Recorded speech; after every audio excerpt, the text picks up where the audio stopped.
Let's move on to our top focus here on Newstrack. The showdown over Gaza that's playing out in India. It started off with Congress MP Priyanka Gandhi Vadra questioning the Indian government's stand, asking why they're silent, saying Israel is committing genocide in Palestine. You immediately had a response that came in from the Israeli envoy as well, who hit back at Priyanka Gandhi, countering her claims with figures. Reuven Azar said and lashed out at Priyanka Gandhi, referring to what she said as deceit. Let's first get you details of this war of words that played out, and then we'll decode this further for you.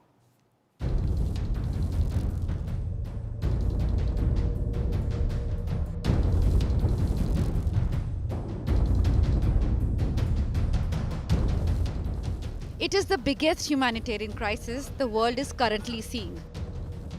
The starvation crisis in Gaza, now a political flashpoint in India.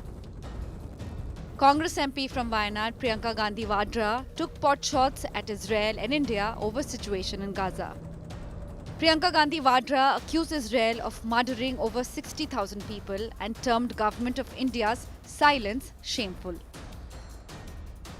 Priyanka's this post did not go down well with the Israel embassy in India.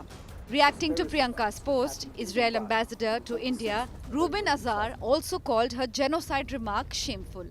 Azar also highlighted how Hamas is using Gazans as human shields and forcibly taking away their aid to create hunger crisis.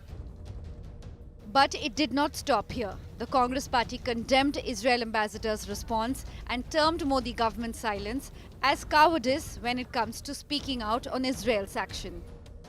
This is not the first time when Priyanka Gandhi Vadra expressed her concerns over Gaza. In December last year, Priyanka had carried a bag with Palestine written on it to the parliament. Earlier in June, she slammed Israel Prime Minister Benjamin Netanyahu for genocidal actions in Gaza. She even criticized Modi government for abstaining from voting on UN resolution for upholding legal and humanitarian obligations in Gaza.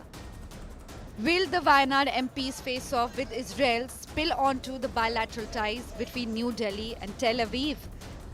Bureau Report, India Today.